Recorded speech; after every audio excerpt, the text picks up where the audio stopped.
My stepson asked me to do this in the kitchen, and it changed everything. What happens when an innocent question turns into a dangerous temptation that threatens to unravel a family? How will I resist a connection I know I shouldn't feel? Before we dive into this unforgettable story, don't forget to subscribe for more gripping tales like this, and let us know in the comments where you're watching from today. My stepson asked me to do this in the kitchen, and I froze, unsure of how to respond. It was a quiet Sunday morning, sunlight streaming through the kitchen windows and painting the countertops with golden streaks.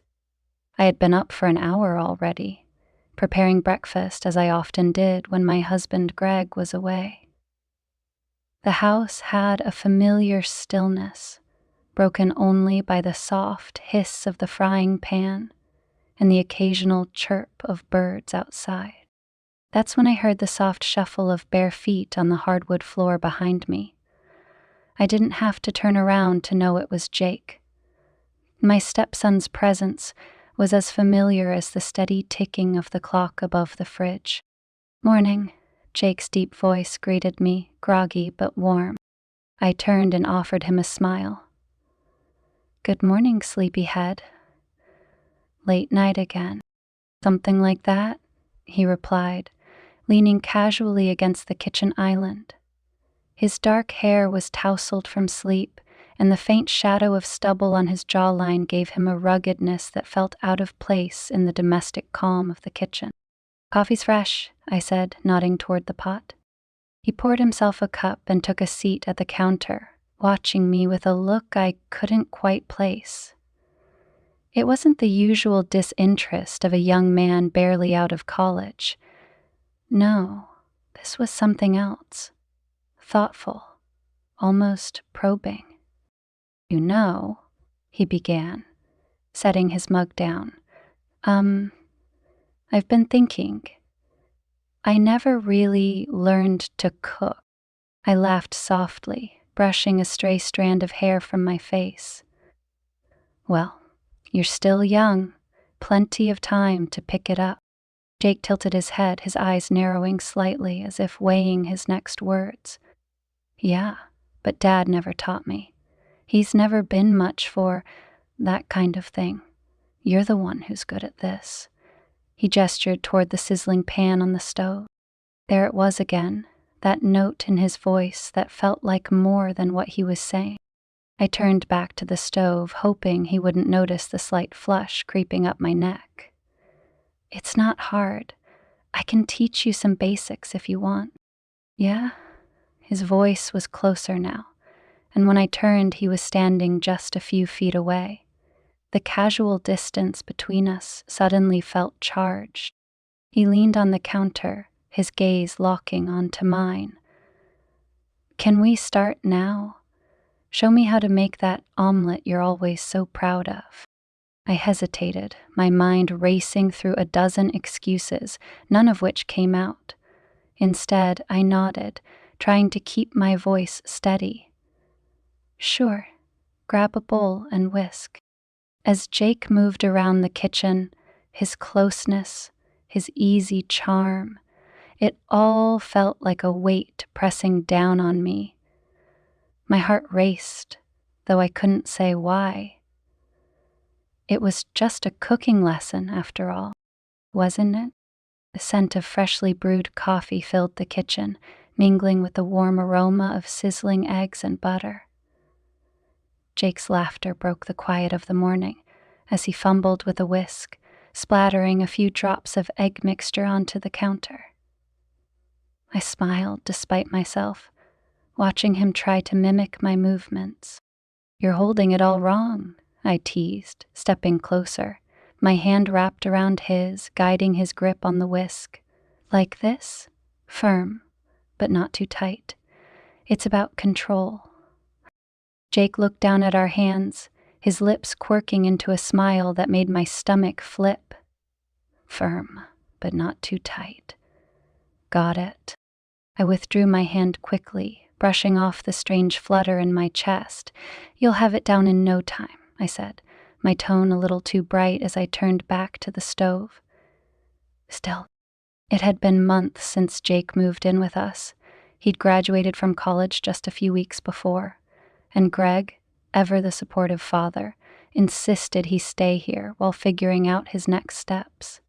It was a practical decision, a chance for Jake to save money and ease into adult life, but it had disrupted the rhythm of our home in ways I hadn't anticipated. At first, I thought it was sweet how Jake brought a new energy to the house. He had a way of lighting up a room, his easy humor and charm balancing Greg's more reserved demeanor. But as the weeks passed, I began to notice things. Small, seemingly insignificant things that added up to something I didn't want to name. The way Jake's gaze lingered a second too long when I walked into a room. The way his jokes, once casual, took on an edge of flirtation that I couldn't quite brush off. And worst of all, the way it made me feel alive in a way I hadn't felt in years. Greg and I had been married for nearly a decade. When we first met, he was everything I thought I wanted. Steady, successful, a man who knew how to take care of a family.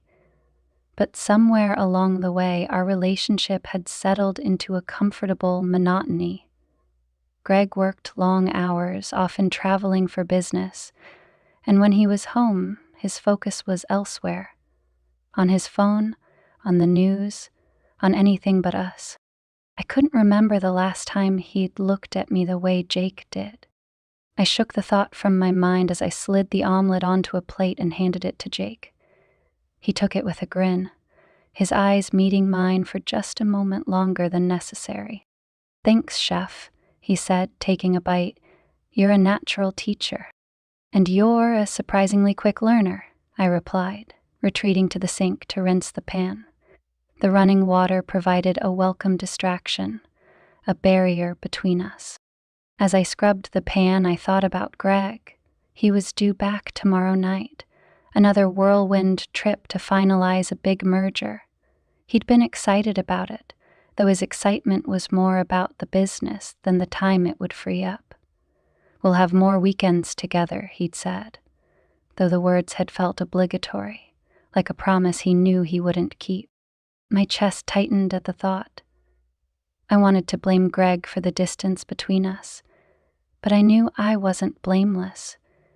I had let things drift, allowed our lives to become parallel tracks that rarely intersected, and now, with Jake here, that distance felt even more stark. "Hey," Jake's voice pulled me from my thoughts. He was leaning against the counter, his empty plate in hand. "You okay?" I forced a smile. "Yeah, just thinking." "About Greg?" The question caught me off guard. "What makes you say that?" "Nothing." Jake shrugged, setting the plate in the sink. "You've had that look on your face all morning. I know it's not about me." I opened my mouth to deny it, but the words wouldn't come. Instead, I turned off the water and dried my hands, avoiding his gaze. "He'll be back tomorrow. It's just been a long week." Jake leaned closer, his voice softening. "You know, you don't have to pretend with me. I see how hard you work to keep everything together." The sincerity in his tone made my breath catch. I looked up at him, startled by the intensity in his eyes. "Jake?" He stepped back suddenly, running a hand through his hair.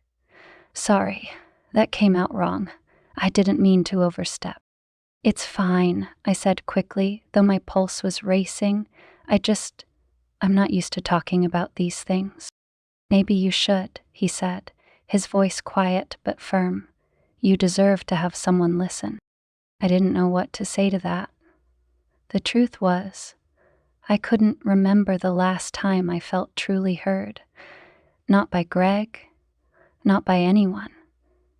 The realization hit me like a punch to the gut, and I turned away, busying myself with wiping down the counter. Jake stayed quiet for a moment before picking up his coffee mug.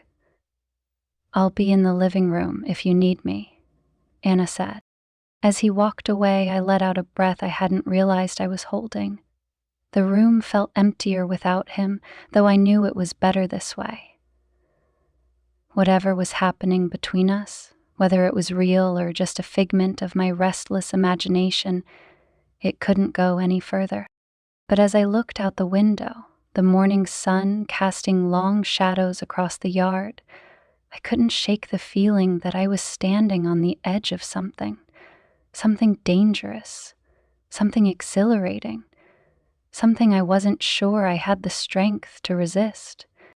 The house was quiet, save for the hum of the dishwasher in the kitchen and the faint sound of Jake's laughter from the living room. He was on the couch, sprawled comfortably with his phone in hand, scrolling through social media or watching something that clearly amused him. I stood at the sink, wiping my hands on a dish towel, pretending to be busy, but I wasn't busy. My thoughts were a mess.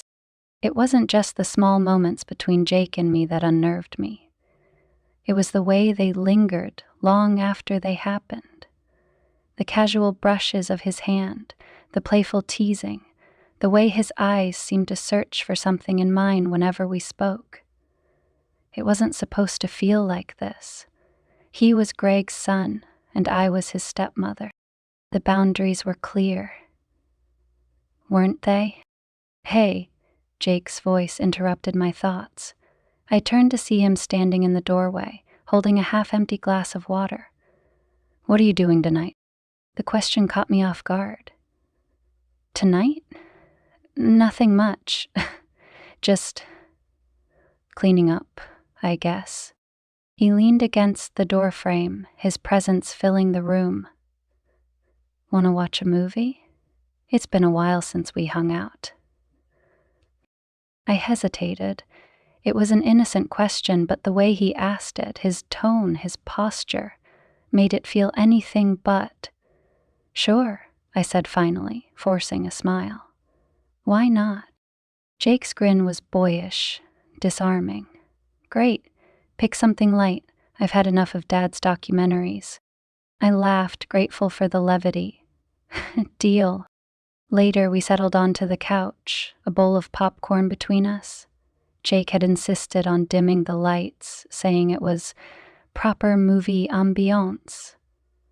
I tried not to overthink it, but every small detail seemed to carry a weight I couldn't ignore. As the movie played, I found myself hyper-aware of everything.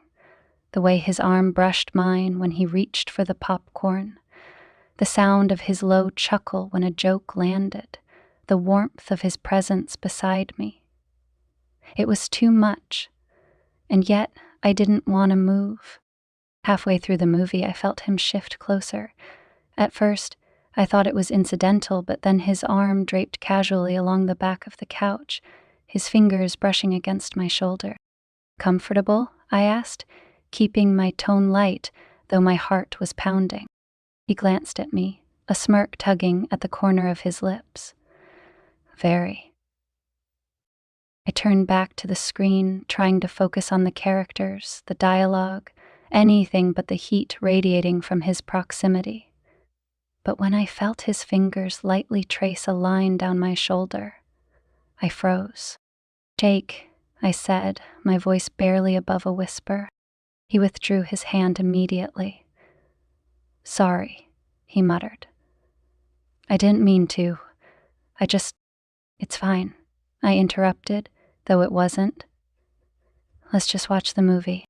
The tension between us was palpable, the air thick with unspoken words. I wanted to say something, to draw a line in the sand, but I couldn't find the strength. Instead, I sat there, motionless, as the credits rolled and the room fell into silence. Jake broke it first. "I think I'll head to bed," he said, his tone subdued.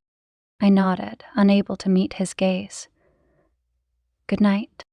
As he walked upstairs, I sat alone in the dimly lit room, grappling with the storm raging inside me. I knew this couldn't continue, but part of me wasn't sure I wanted it to stop. The next morning, I found myself in the kitchen again, the rhythm of cooking offering a brief respite from my spiraling thoughts. Jake entered quietly, his expression unreadable. "Morning," he said, his voice softer than usual. "Morning," I replied, not looking up from the cutting board. We moved around each other with a careful distance, the usual ease of our interactions replaced by something heavier. I thought the moment might pass without incident, but then Jake leaned against the counter, watching me intently. His eyes were the same angel blue, and they seemed to burn me. "About last night," he began, his voice hesitant. I paused, knife hovering over the cutting board. "Jake, we don't need to. I just need to say this," he interrupted. "I know it was inappropriate, and I'm sorry, but I can't pretend I don't feel something." My stomach dropped.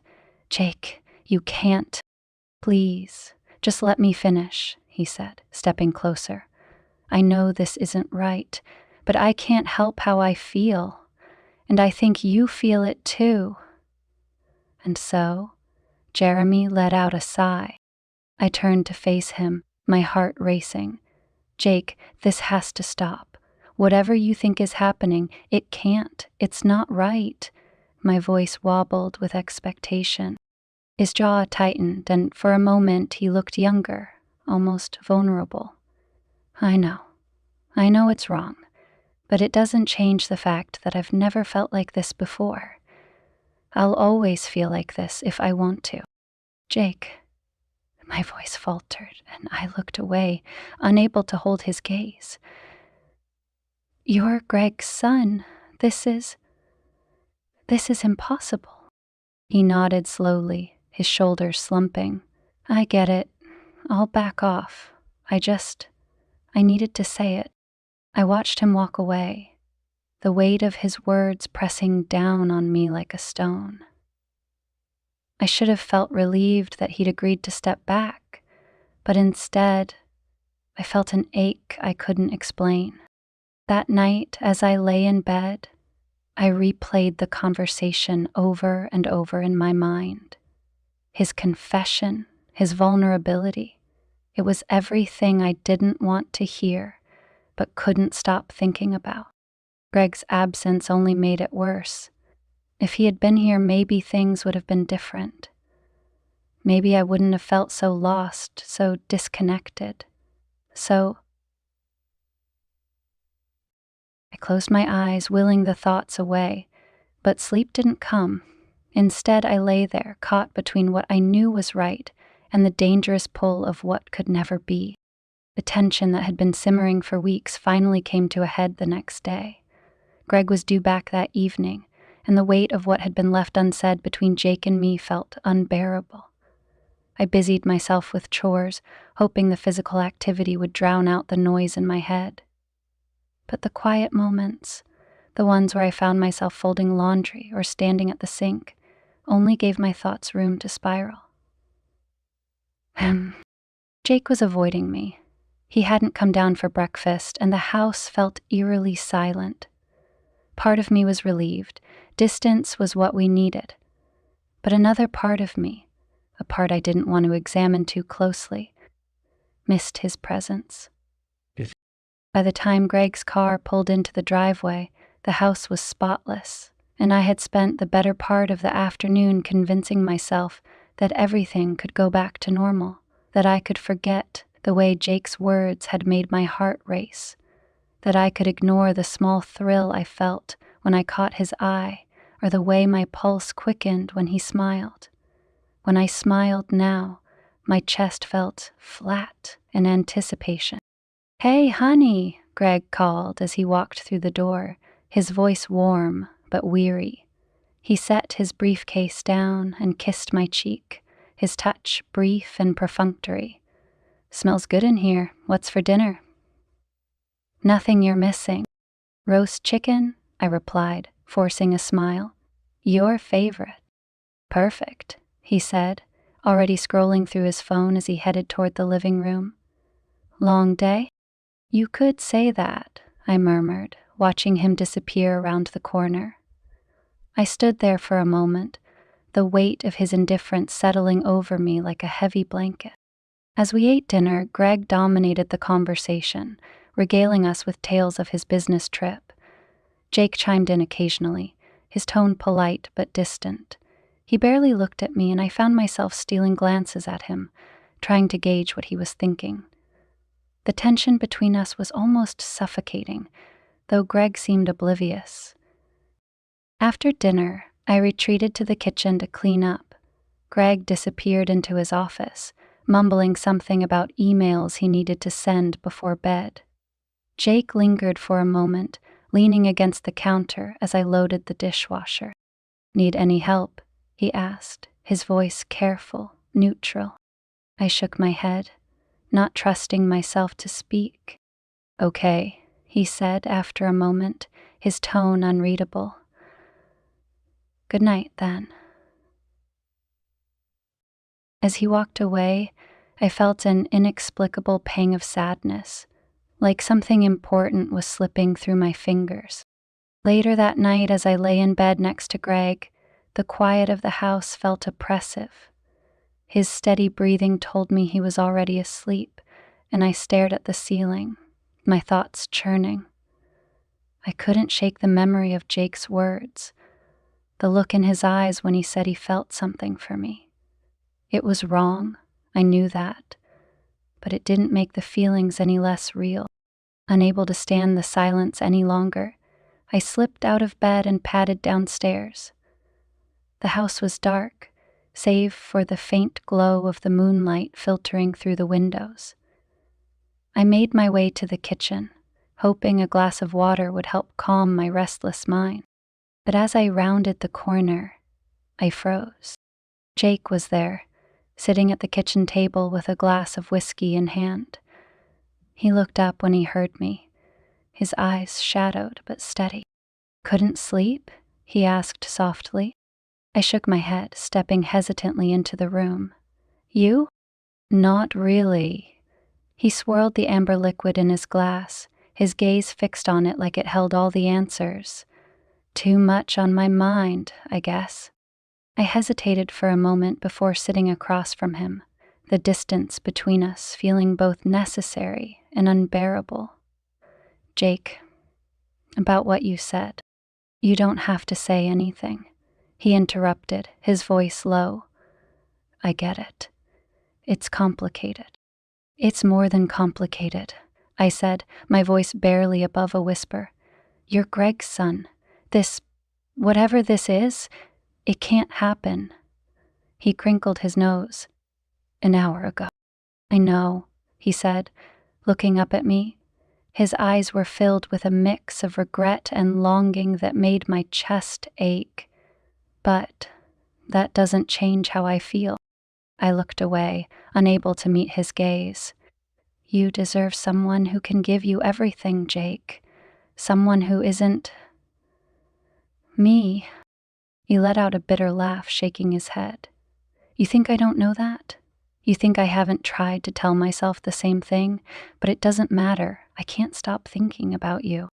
The air between us felt heavy, charged with everything we couldn't say.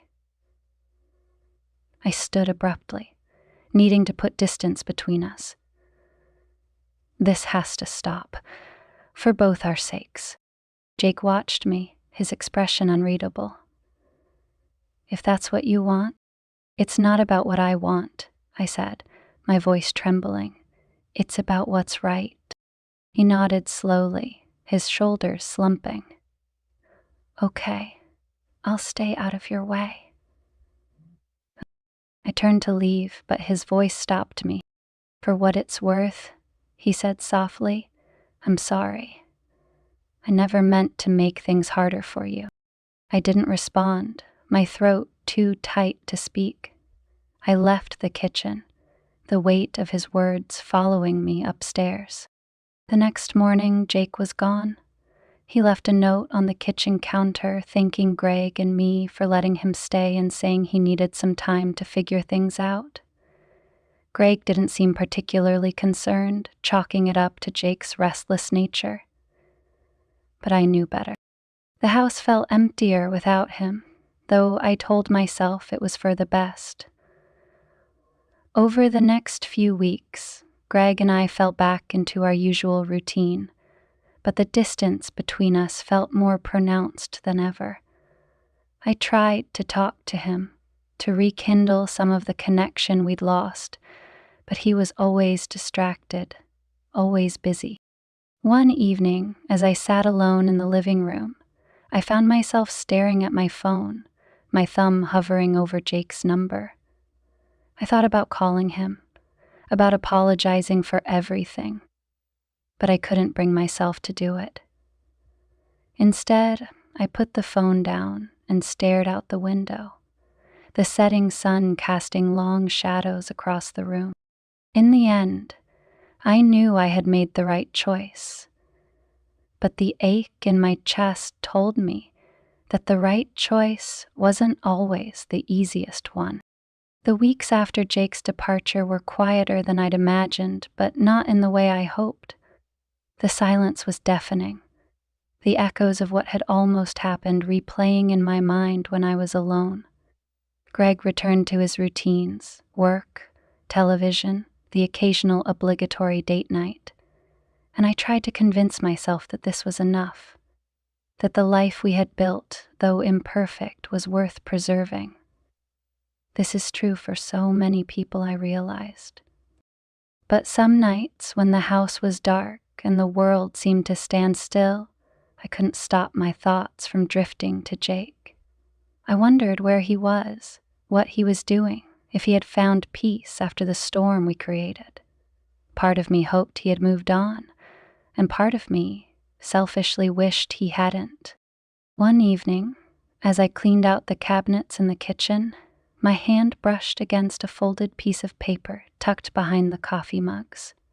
My chest tightened as I unfolded it, recognizing Jake's handwriting immediately.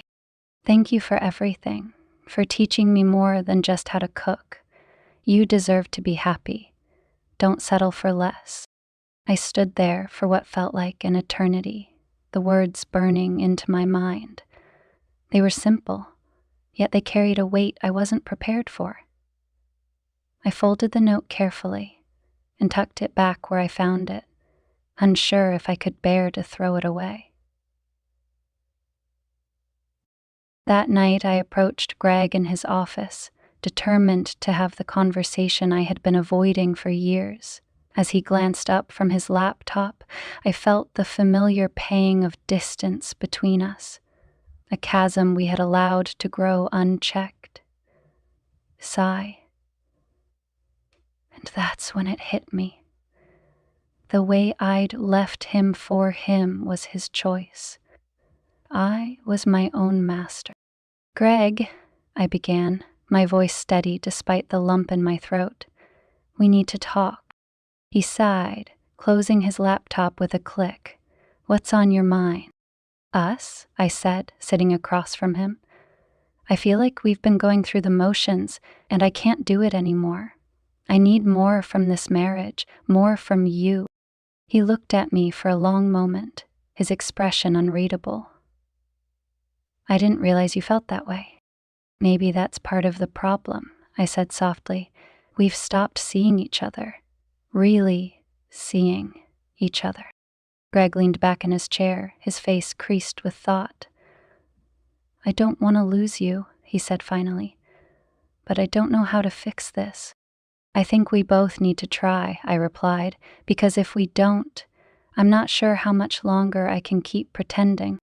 It wasn't an easy conversation, and it didn't resolve everything, but it was a start. As I climbed into bed that night, I felt a small flicker of hope. Fragile but real. Jake's words lingered in my mind, a reminder that I owed it to myself to fight for happiness, whether it was with Greg or alone. Now, For now, I was choosing to try, but in the quiet corners of my heart, I knew some wounds would take longer to heal, and some connections, no matter how forbidden, would never truly fade.